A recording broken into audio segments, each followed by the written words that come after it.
start with relationships. So if I'm an introvert listening to this, I'm really having a hard time to go out there and build a relationship. What can I do in my daily practice that can help me develop that muscle?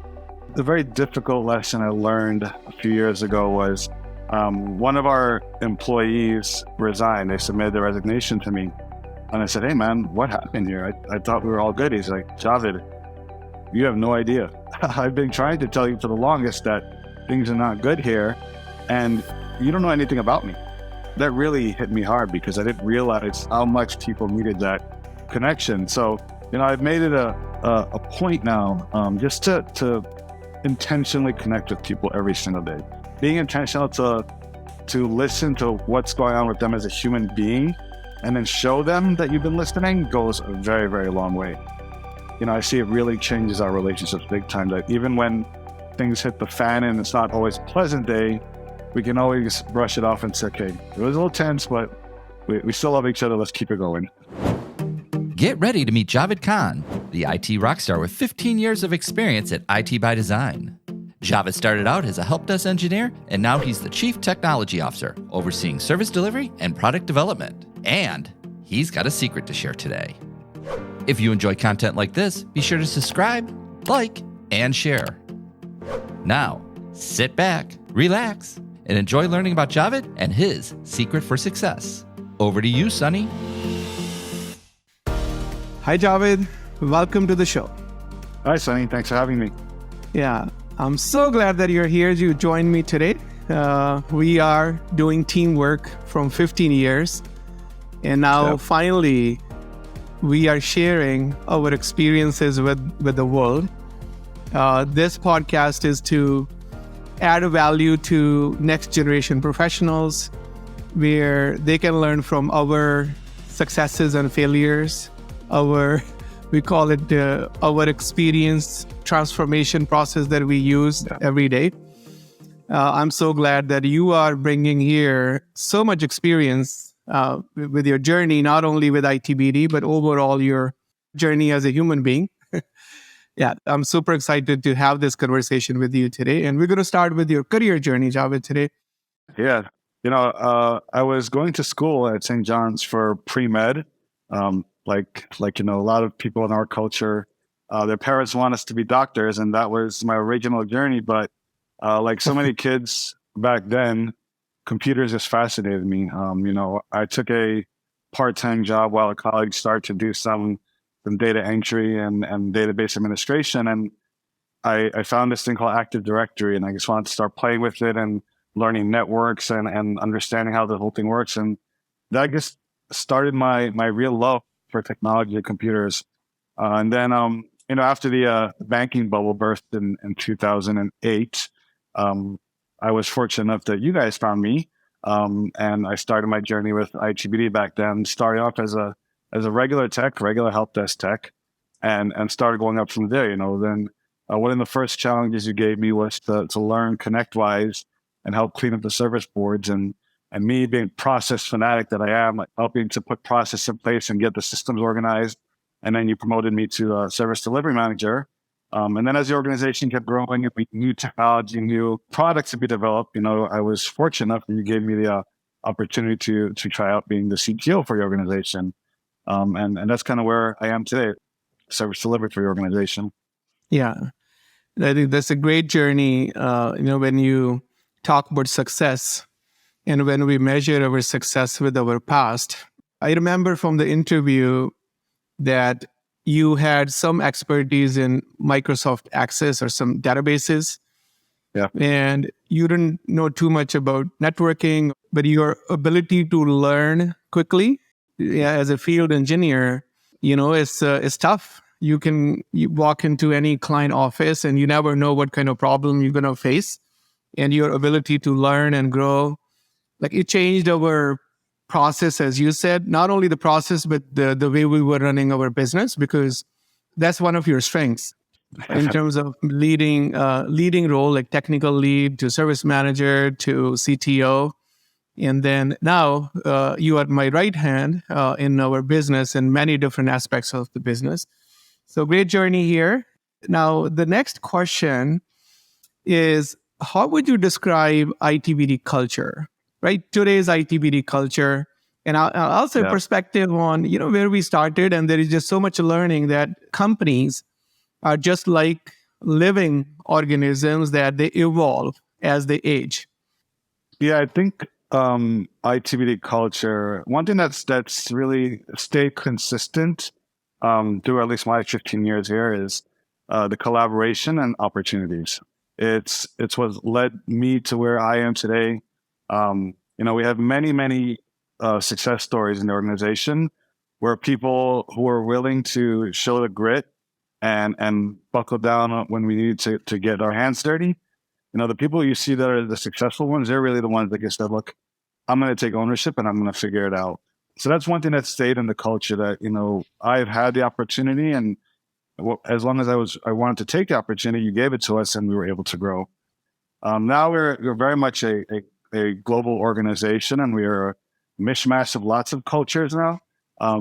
Back when we started at 950 Third Avenue, was I think maybe 10 of us in that little space. Very novice in the way we work. We're just, hey guys, we're a bunch of ragtag engineers. Let's go figure it out. I think the organization now has really matured a lot in terms of the structure and the processes that we have in place now that we would have never have thought about 15 years ago.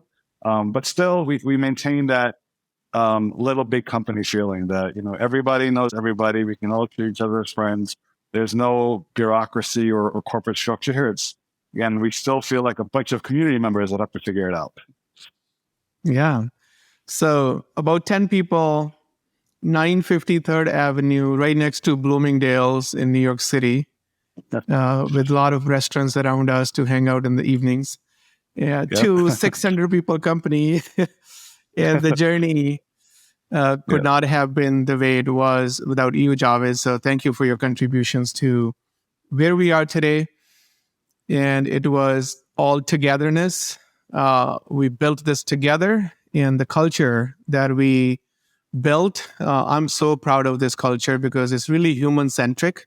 It's really service-centric, like servant leadership, and really being there for each other at work. Community at work is what we call it. So really being intentional to learn every day and evolve with the intent and impact alignment, and always kind of learning and growing and making it better for all community members. And I could not have done this alone without you, without Cam, without other team members where they are with us from decades. And, it takes a village, it takes a team to build this type of culture. So I appreciate your contribution and all leaders' contributions to get to the point where we are today.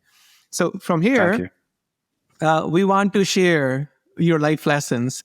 So what are the top 3 lessons that you would like to share with the professionals and, people who are listening to us?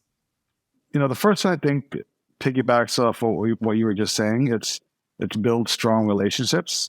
It's not a secret that I'm an introvert, and me interacting with people can be challenging, and it definitely takes me out of my comfort zone. But I've learned that good, strong relationships is required because you need to find people that complement your gaps. I may not be the best person when it comes to numbers. Work with people who's really good at that. Even when it comes to technology, I know a lot of technology. I don't know every technology. I leverage people in the organization who know more than me, and they can help do things smarter, faster, cheaper. And by keeping those strong relationships and really ensuring that we're all working to get there together, that's what helps keep the organization strong, because you've got that layer that's all about the company, and we just continue to build exponentially and grow people with the same mentality, same culture to grow that same way. So I think the second one is, figure it out. Again, leverage resources, friends, peers, Google, mentors, but extreme ownership is just very, very important. That Jocko Willink book is one that I've read a few times because it really teaches you that if you don't figure it out, someone else will. And if you want to stay relevant, you want to continue to add value to the organization, it's all about ownership.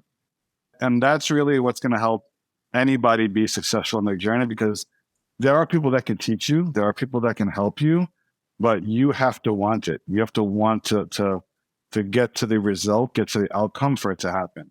Third, in an organization like ours, I always tell you, I'm not here to work for one person. I'm not here to work with one person. I'm here for the company. I'm here to serve the greater good. And when you have that mindset that, you really have to be here for the team, you're a lot more resilient. People can feed off your energy and see that, you're not selfish. You're not here just to collect a paycheck. Positivity and negativity is contagious.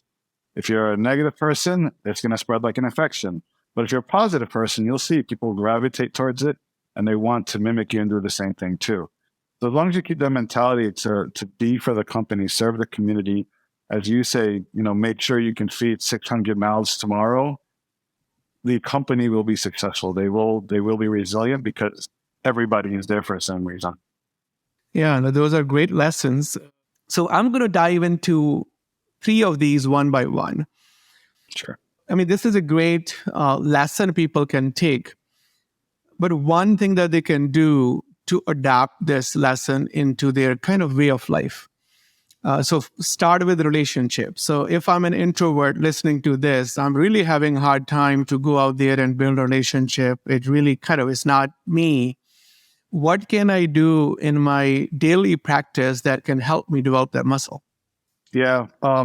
A very difficult lesson I learned a few years ago was one of our employees resigned. They submitted their resignation to me. And I said, hey, man, what happened here? I thought we were all good. He's like, Javid, you have no idea. I've been trying to tell you for the longest that things are not good here. And you don't know anything about me. We come to work, we fix tickets together, but you don't actually know me. And I need a manager with a relationship. That really hit me hard because I didn't realize how much people needed that connection. So, I've made it a point now just to intentionally connect with people every single day. And it's not, just, hey, what do you have going on from your tickets today? Or what is your SLAs and KPIs look like? It's, hey, how's your day going? If he has a sick puppy, make sure I listen to those cues and I come back and I say, how's your puppy doing today? How are things going on in your personal life? Being intentional to listen to what's going on with them as a human being and then show them that you've been listening goes a very, very long way. People just then feel like, okay, you look at me as more than an employee or a coworker, you start to look at me as a friend and peer now. That little tactic I started to employ with coworkers, I see it really changes our relationships big time. That even when things hit the fan and it's not always a pleasant day, we can always brush it off and say, okay, it was a little tense, but we still love each other. Let's keep it going. Yeah, so keeping some time in your calendar to have those conversations where it's really getting to know people, where they feel that you care about them beyond the ticket, beyond their work activity. Okay, so let's move on to your second lesson.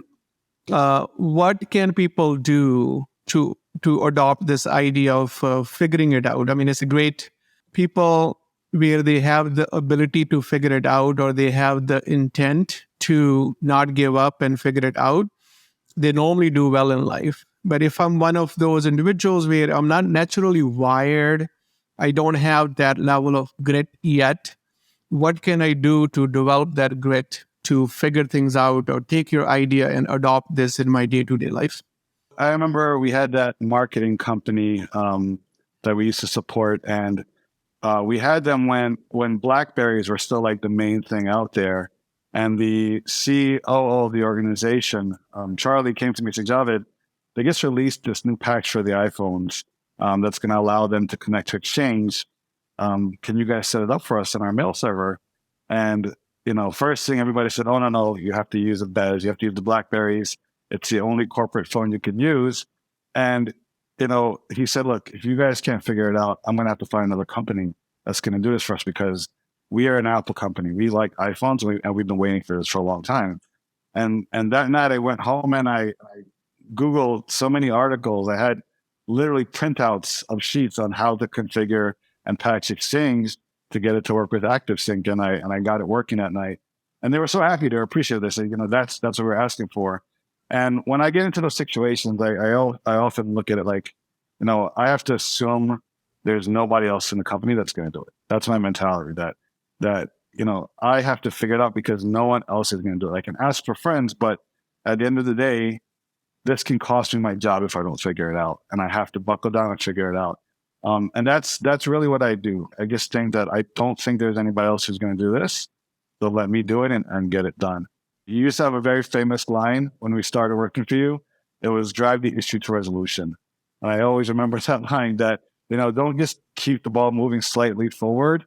It's drive it to resolution. Understand what it is that the customer or your coworker or your colleague is asking for and get there, right? They didn't ask me to patch the Exchange server. They didn't ask me to help configure the iPhone. They asked me to make it work with their mail server. And that's what I had to get them to.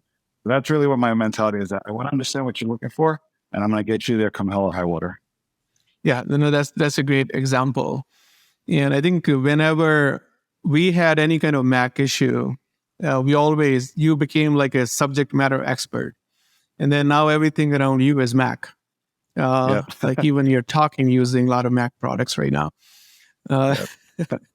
So I think it's being kind of really, having that courage to just believe in yourself and knowing that there is a solution. It's just a matter of figuring it out and being resourceful, right? So being resourceful to figure things out and believing in yourself that you can figure it out, you can solve the problem. There is a solution to start with, and that's a great practice people can adopt. Now, serve the greater good. So how can people take that idea and implement in their way of life? Yeah. Steve, our country head in India, we had an outage for a customer, and he worked, I think, probably 72 hours nonstop in that office to do it. And I said, Steve, why don't you go home? You had Raj, our exchange SME there. You had Jay, also an exchange SME. I'm like, why aren't you just going home? The Javid, if I leave and I don't stay here with these guys, they're going to think that I don't care about the team, right? I don't have to do anything except support them and show them that I'm here, that this is my job, this is my team. I have to be there for them. And that really, when he said to me, that stuck with me. That's team commitment there. And that's what I do now. That if I see the team is stuck anywhere, even if I don't know what to do, I'm going to be there to support them. That I have to figure out what has to happen to make sure that the team and the organization is still successful. And that also includes tough conversations, right? Sometimes you have to put yourself and one person second to serve the greater good, to do what's better for the organization. And, sometimes I've had to tell people like, look, man, I love you. You're great, but this is not what I want you to do. This is not what you're successful for, and you're hurting the team. I need to let you know that, and I'm going to probably either, work with you on a plan to fix what you're doing or move you to another position that's better suited for you. And that's really where you can kind of step back a little bit and think, okay, I have to worry about, again, the 600 mouths to feed.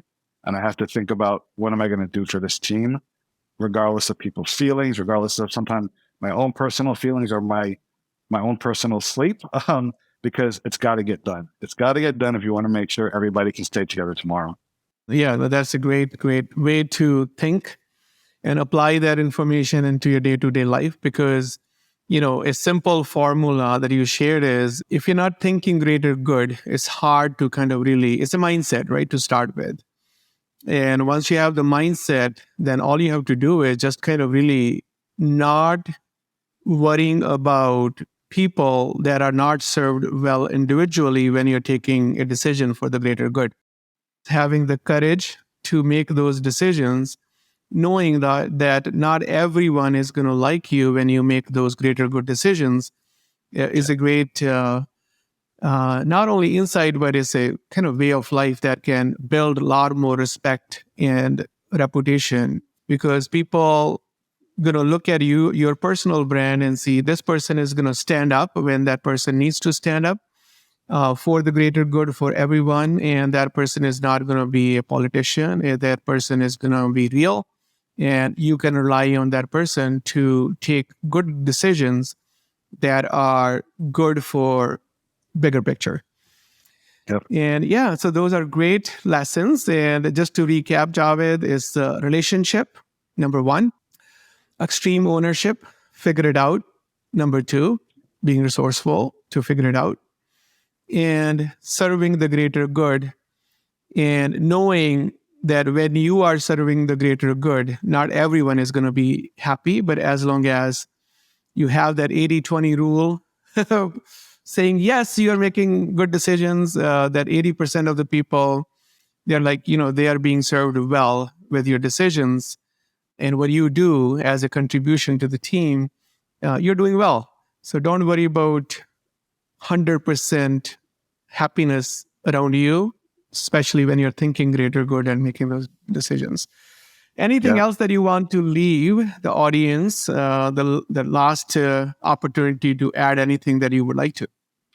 No, I guess again, I'm of course thankful to this organization for this journey and the trajectory I've had over 15 years. I've seen a lot of professionals who started the same time as me and not make it anywhere close to this far. And again, it's the balance of opportunity and grit, that helps get us there. So I'm grateful for that, and I just want to say thank you for that. And of course, one parting message that I guess I want to leave everybody is, don't be afraid, don't have too much pride. Check your egos at the door sometimes, and just do what you need to do again to serve that greater good, serve the best relationships, and figure it out, because that's ultimately what any boss, any CEO, any investor is going to recognize, that you're the employee who wants to make it happen, and you're trying to do good by the company. That is so perfect and so much in alignment with, I think I shared this with you, Javid, in the past, is when I left India, my father gave me one lesson, that earning money is going to be easier than earning people. One way to look at this for people where sometimes they don't understand earning people, what he basically said was, add value to people and you will be taken care of. Yeah.